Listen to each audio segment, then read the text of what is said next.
tunina athakina ilai siam tho thima tuam Old Testament panina New Testament New to ding ne kisadinga tunina New Testament zong Old Testament zong abul dia Genesis chapter 1 apaling point kasa ai hang na hipen thematic study dinga hiwanira chapter 1 te kaban ba asib dingi kia chapter 1 theme point mo pe creation to tunina home ding na isading hiya Genesis apanding creation apanding yung chiang ina lungsim ngai sut na tampi takom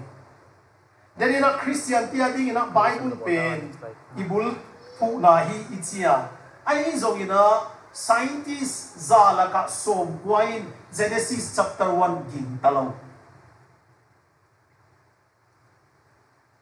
scientist zalaka som point 90% in Genesis chapter 1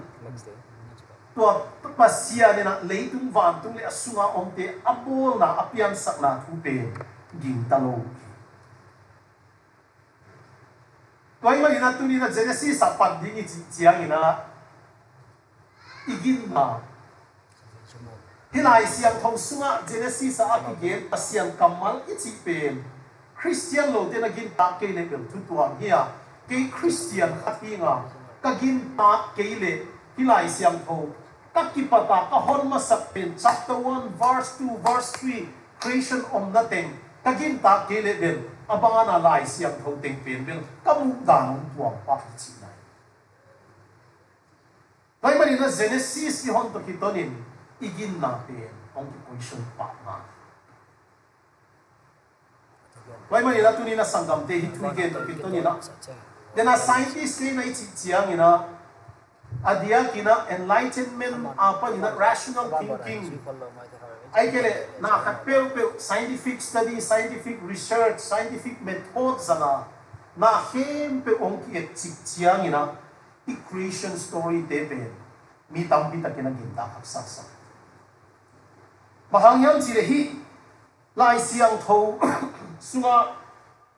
creation story debe science te za formula te za thei ding di mula omloe Science apen observation hoy taga kibolin verification kibol test adik mo diklo laboratory ko kibol adik kele chemical te helbe mo ai ke atuam tom te hi observe in test to check ki verify atom na ha adik ichi i creation pen pasiani na ilai siang ko genda na khatbe ya let it be on hand cha agera changa aki repeat apa ki verify in disong dino mo to kya hi lobina science ina pen na hem pen a formula to test ding sim ding a chiang ina na khat pen natural law to kizuya apiang china ai zong ina creation story pen natural law khat zong ten lo a natural pen evolution to kisai gen de kleng to zong la Christian evolutionalist long bel mi tam piong ai zong ina hina lai siam tho ye chiang ina creation story pe ye chiang ina natural process kan zong lo supernatural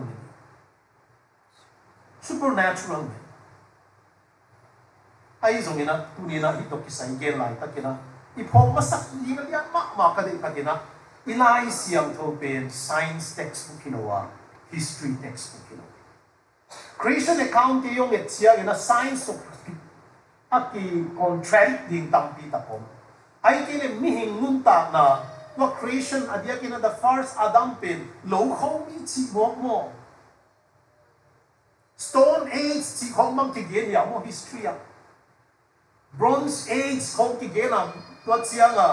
Iron Age chi hong kigen na Bronze Age hong a zong agriculture pen ongki pan kichia Stone Age agriculture zo nailo kichia ya ai hang the first human being Adam pen lo kho chi ngok chia nga okay Adam pen sang li kogi pan kichi na hi ki ai hang ala scientist sinong gen chia nga ilei tum pen ku million a sim chi wai chia nga to ki ka tam pi tak om lai ta kina tu ni na ama sa pena ide ina pang hiam chi le ilai siang thope science textbook da na leitu etna hizolovina ilai siang thope theology pasian thusin na hi chi ithei wa ka samasa pasian thusin na leitung na teng khem pe sin na hilo nidang ina bel theology adiagina enlightenment period ma tanina theology pen the queen of science iti thomas aquinas te tanina nidang ina science atuam history atuam subject atuam om phial le so tuate tunga athune pen le alian pen tuate teng a en chik ding le adik mo dik lo abang khat dinga atunga theology om kichi the queen of science ai hangina i sama bangina enlightenmentก็จะเลยตัว exploration ตัวเตี้ยงอมตัวกินตัวนี้นะน่าทำเตี้ยงกินเลยที่ตัวกิสายปัสยานทูอาหิมันนี่นะปัสยานอิทธินาดีงาอากิเกตปัสยานอิสราเอลที่แค่อาพิยาเฮีย it was not written to us but it is written for us ที่ส่งอิทธิดีไม่ไหวสักเลยไล่เส้นpasal Israel ti tu agel ya ai hang ai ti adi nga so agel ai hang ina Israel ti tu agel wai chiang ina pasian kamal pen pasian kilak na hi cha God's revelation akilak na hi chiang ina do creation teng a story teng ki khum na hi Exodus te ki khum na what's a story tuam te aki khum na hi manina it's a God's revelation to God's revelation mana pasian makmaina thou shall not achi te hiam thou shall be achi te hiam pasian in hi lo hi again te to te aki report na aki preserve na le to te pen prophets te to te pen evangelists New Testament sunga apostles te na on interpret on explain commentary about to hi pen alai sia to pen to hi alai bua ini pen Why man ina pasian kamal itia ahi zoina ipe mihingel ahi mihingel kachi chiang ina amihing pen full 100% ama khwak pil na siam na thei na to agem chi na hi zen lo ina inspired by God to pen Timothy 3:16 na again makbangina Paul ina Timothy kya again makbangina pasian kamal ahi na pen pasian huhat inspired word of God. Ahi zong ina tua pasian kamal pen agel hiya pen except for the 10 commandments wang pek tua kigel te chi lo ngal pasian khuta kigel hilovin mihing khuta kigel hiya mihing pau to kigel hiya van pau to kigel hilovin van pau to kigel hilovina mihing pau ma kigel tua ahi na a tunira ingai sudinga di huai kasak pen lai siang thong agel atuam hia author tuam hia to author atuam te in amau hun laya mi te ton dan mi te thungai sudan mi te thumu dan mi te lungsim puak zia to ki ka agel ei tu ni na 21st century scientific information age technology age Genesis không pen Moses get chile ham Moses pen BC 15-16 century lai khong ei 15th century 14-15 century lai why he mok le 3,500 years ago amite in hi ilai siang thong te Genesis Exodus Leviticus Numbers Deuteronomy te 3,500 years ago meeting abang chi thei abang chi mu abang chi sanu tua tung to ni na pasia abang chi mu chi pen koi sol lian pi ipui pate tu ni na ela ka zong au pate kum zakat adam ki om non khollo ai han kum zakat lak te bang zong asal te bang school na kain nu me te kum za tung lak te lai yan thi bang ki to mak mai thi mizo gam to kini lam deu te bela mau lai siang thok sim na ding la ku sim na ding abia kina lai na ki school na kai hangwa koi mana lai na sim te to da na ngai sun leng 100 years back, EIMI sumama as literacy rate pen, not even 1%. I let 3,500 years ago pen, literacy rate bangzai ya sudah telaka, Israel telaka. Atamso hi dan budi ki get lai tak banga wilderness sa apiang ya school la omno formal meeting na ding la omno mo gam keu gam daya gal tai banga omu hiya almost 10% pen illiterate khial ni. Tua te laka, tua te kaya nga tigat hitsi te, ipok di kway kasa. Tua to kiton may na tu nina tua te ngay sudan ding. And 21st century pa nina, hiti et sudyaw ngay sudyaw kisolo nina, amaw te imbang chite siya mo a. Moses inay ke pasya nina tua tugen lay takin, tua laya miten bang chisano a, bang chipom a, bang chite siya mo a, bang chineku a chite. Tu ni na tua pen it in pen apoi mo mak amau culture to kitwa ka amau homu dan amau til san dan til mat dan tua to kitwa ka et ding pen apoi yang poi mo i ai tua iman ina tu ni na hi to kisai gen lai takina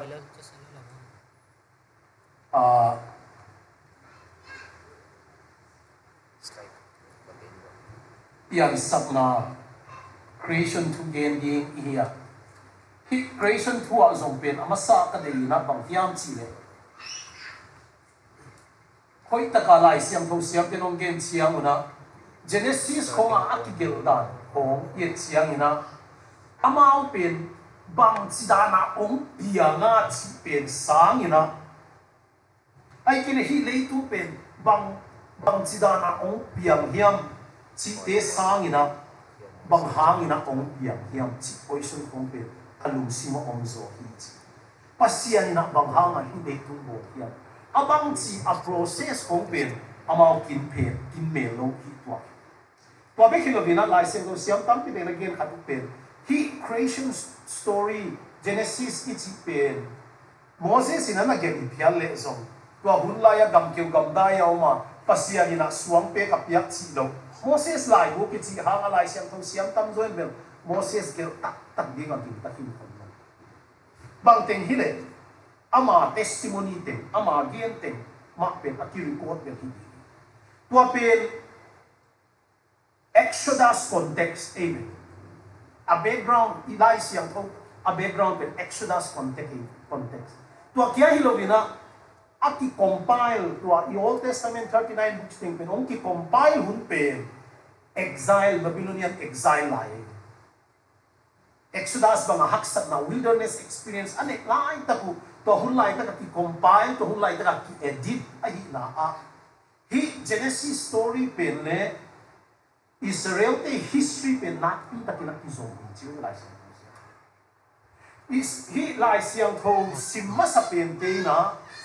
Genesis account of creation asimu chiang ina alung simu tua van kim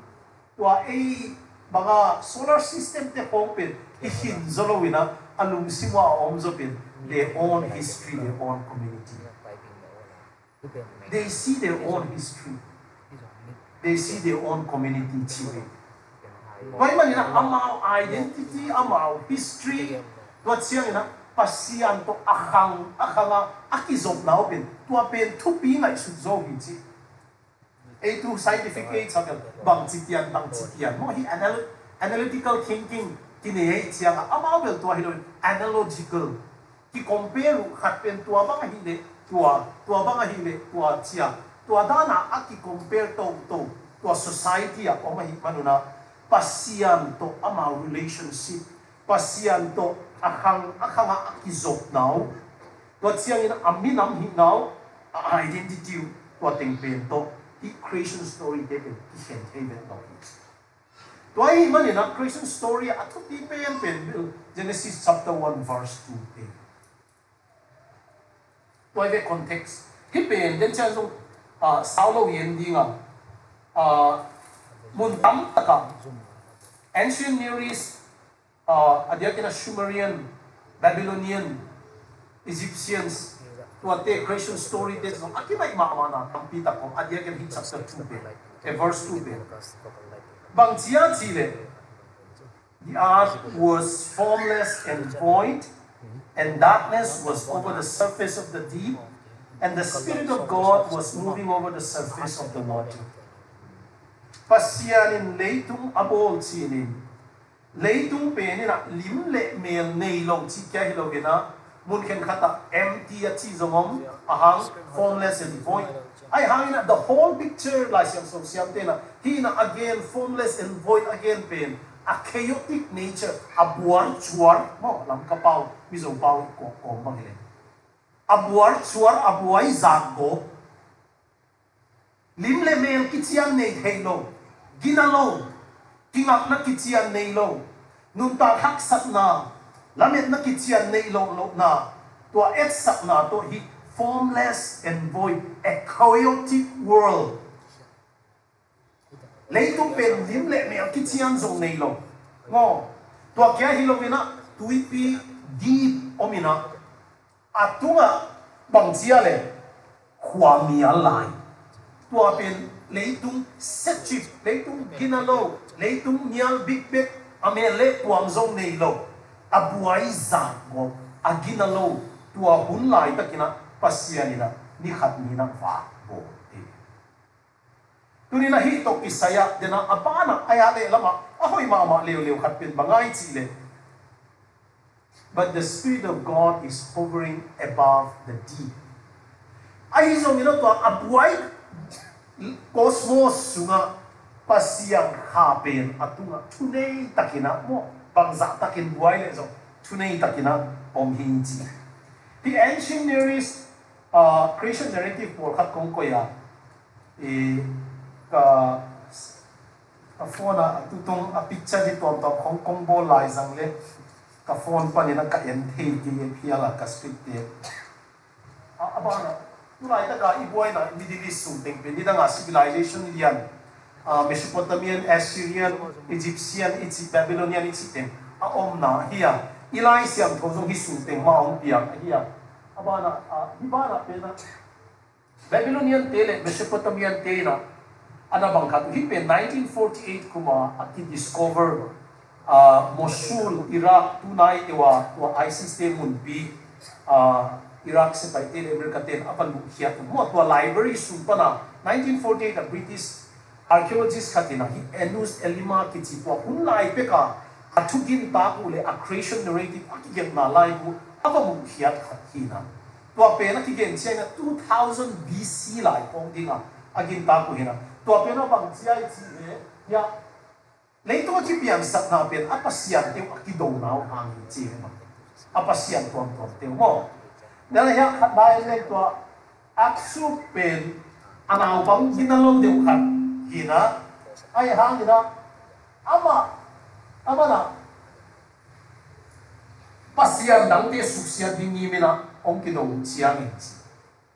tua tiamat pe enki pe adina tua chiang ina tiamat pe na apula noa mina bang chiai chi lai sia ke ya pakata tiamat seek revenge creating monster and waging war to hit chiang ina the storm god hui pi dena akiotik laka awang yan ma mo aswi wal laka to marduk pen ina tiamat pen zomina to kita na lian bio mina ai kele signs of the cosmic big bang zong himai thei mo to kita na penu thei khang bang teng hile to khik siang ina to marduk ina tiamat apum pi pen nia khenina ban dung le tung ina bo hi atang pina hi heaven and earth akichi khong te pen hilaya translation sky ichi mo eimu thei to van gam chi na hi zo lo mina to wadan hi abana pai sukni na next slide pen object ichi te leo pen ga apasian te kido na ilo mina amao zong pen apasian nun kichi pen tui pi sumpana ong pia kin chi pen o adia kina mau nile gun ki ma o mai civilization pen nile gun khangina kiam the je le chana anai na su kha mai mana apasianu a source tak pen tui pi ocean tui avatar second movie pen dai to le mo inang lai hit to zong na lusin ki relate thei to lai again bang hiam chi le tua tuipi thuk sum panina nun pasian panina atung gichi omomina chele aman pasian ni bola air le moisture bol hi che tua kit panina leitung le van mo van kam hiloina tua sky van pe ki bol hi chi tua pen amao gin tang da abana pai su ni then he ancient Near East tradition alian mama Babylonian te Egyptian te agelu to hizong akinai mama na tampita ko tui ai hangina akibat henlok na tampita ko mong kible akibat mama na khatel a chaotic and awful situation ai kele allow huai alib khap huai a horrific situation ahina formless and void, darkness, deep, it's it. Tua te pen avec pina ete. Hinaka ipo bingina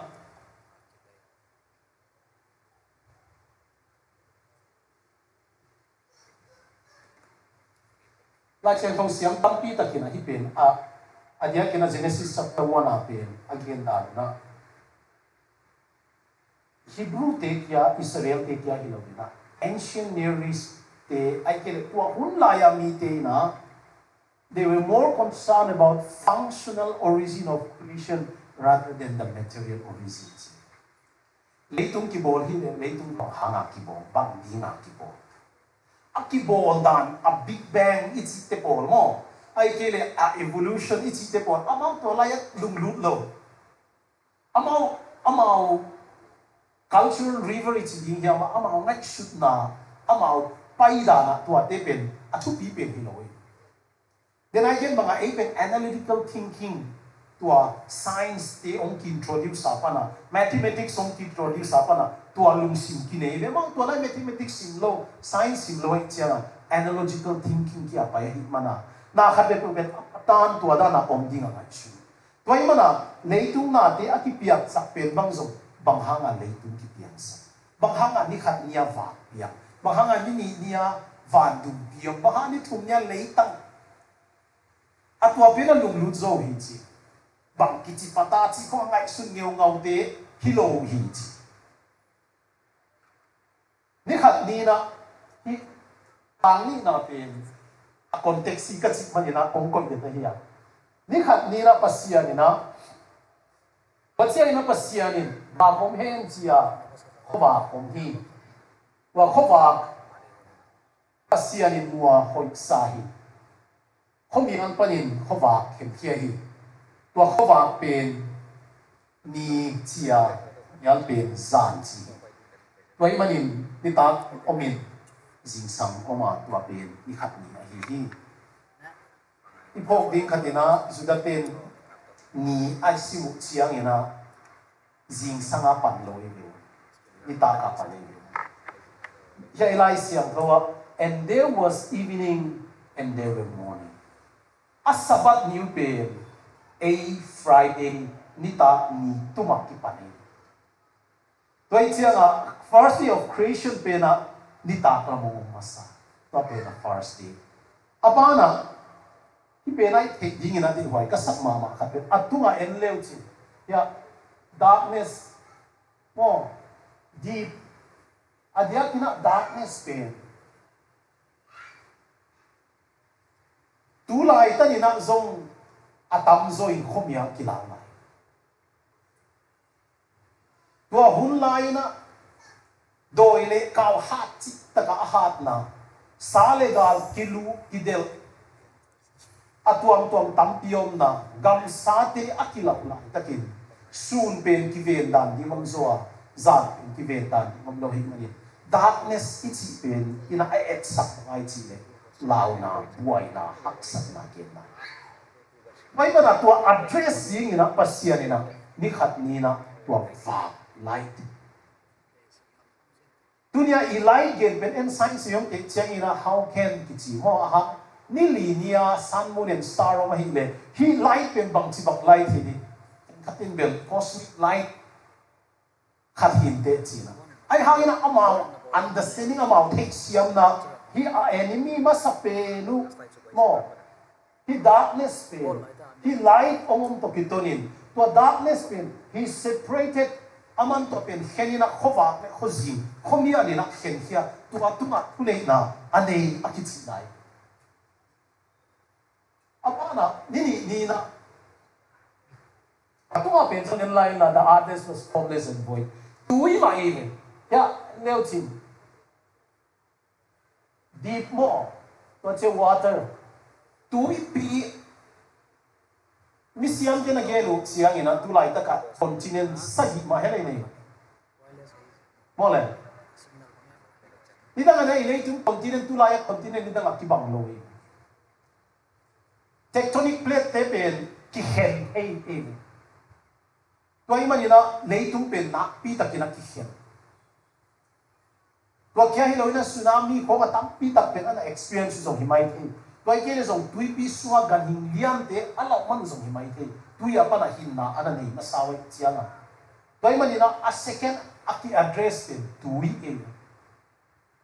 first up in darkness ki address was a pen in second up tui to the spirit of God is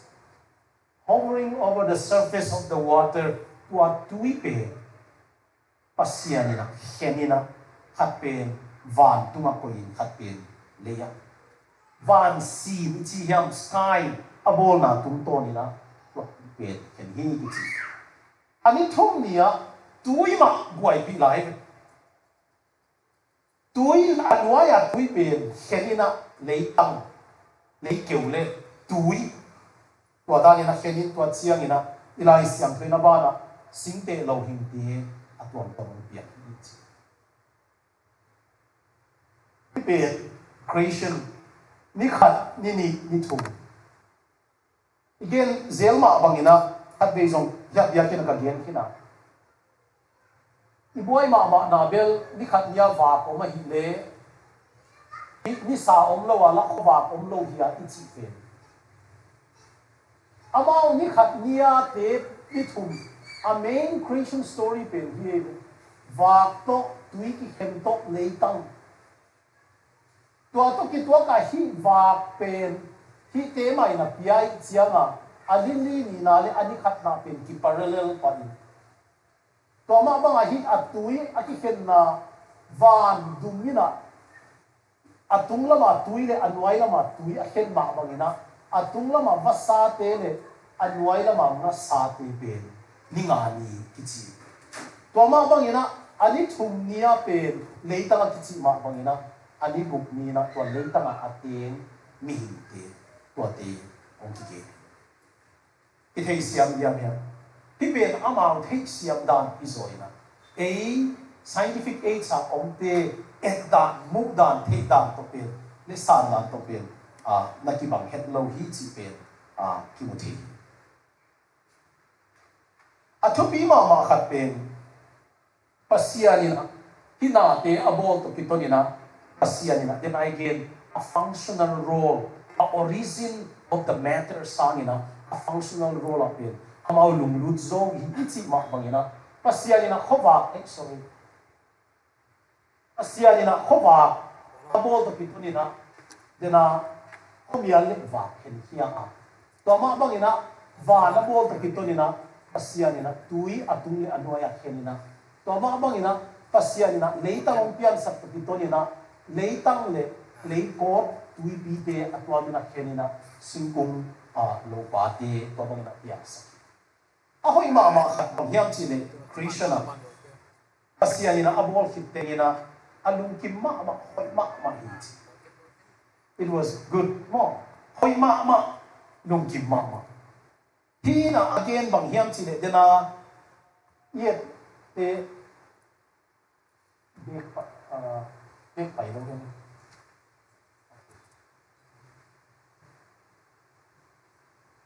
dena here the art was formless and void darkness was over the surface of the earth. Lay to a chaotic mama, abuay huay mama, lay to panina, pasya nina, na pen order ni, akina, creation tumto nina, lay to pen board suar non lobina, mo. disorder non lo disoriented non lo vina leitung pe tuina hoi takin organize leitang le nomom takitonin singkung lo pa teo ma seasons teo ma aga teo ma mo atuada ina na hem pe ong ki systematize ta hi chi na to kitwa kina pasian ina abol na teng pe ni na role responsibility ne hi chi na ahi nisagi ni na pasian pen tol na hi ichi tol nga tol dam ichi pen ina et sak tak pen pasian pen tol nga chiang lum hin hiat i mu chi na hi lo wi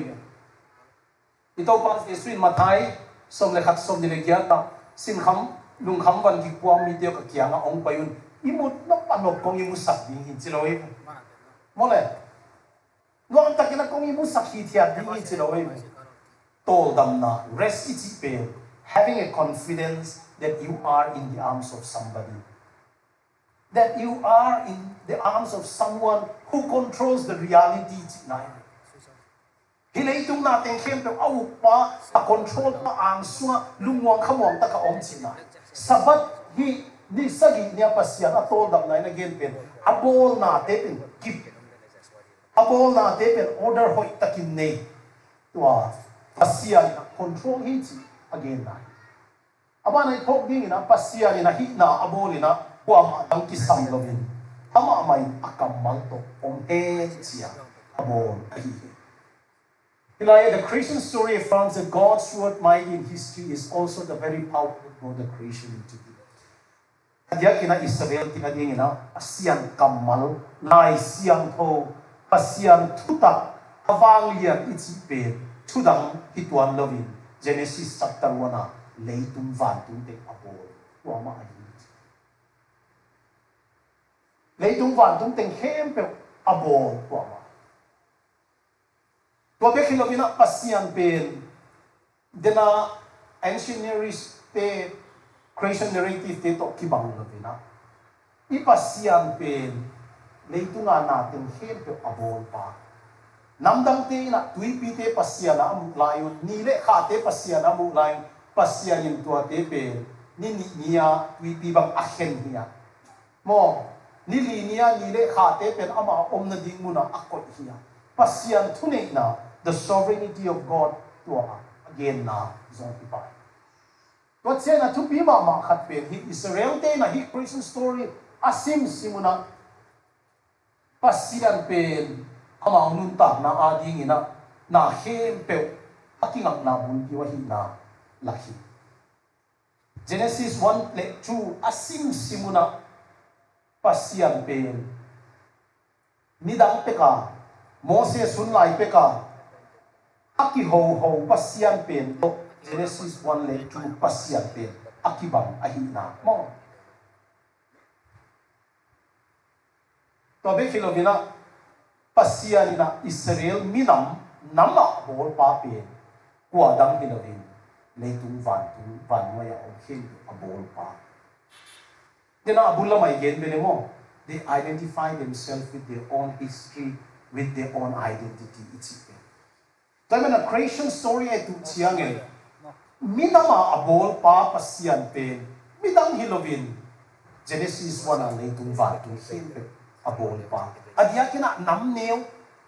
Lak nila kumiver. Israel te pen andiyan te nakaomlaw. Egypt civilization liyan piten salle sila ako'y tuwa na ong tay hiya hisomalay. Babylon jong civilization liyan piyong tuwa mo na abay bun teo pen ong ki edita lay siyang tautu kitwihil na akipat na takupin Babylon exile na.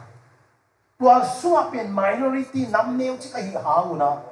Hi creation story ti asimong siya mo na namliya na hinakit ito.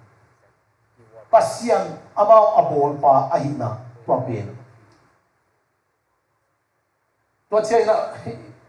hibel itay sahi na Romans chapter 1 Psalms 19:1 pasyan pen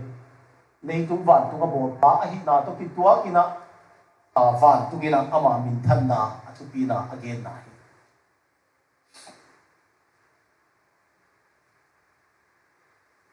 last point ding ina hi creation as counter experience in worship. Hi creation story de except for Genesis a pen zong pen poetic lian bela ilo hangina aki gel dan pen apai dan pen et siangina khat one day hit sianga ibanggen kirai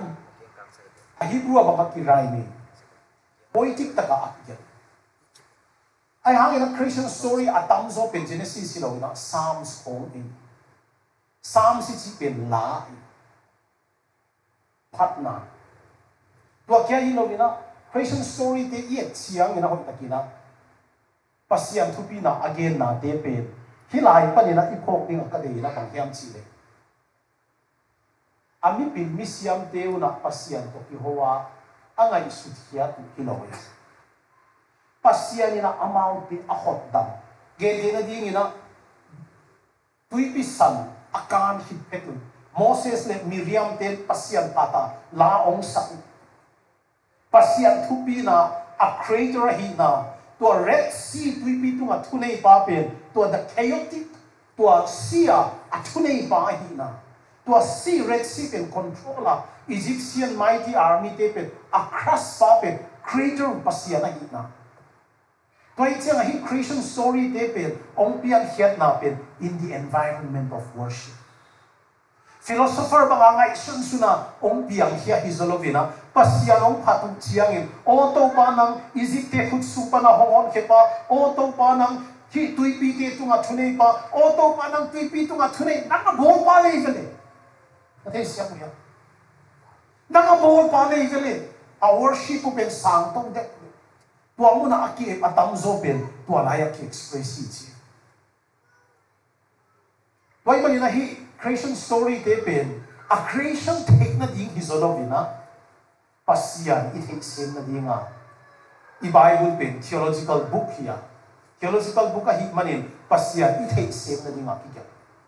kai manin hi creation story te pen zo pasian it take sem na ding ma akigel ahi a conclusion dan na creation story say na again to be ma pin Jehovah pasian Israel pasian pen Israel nama abol pa pen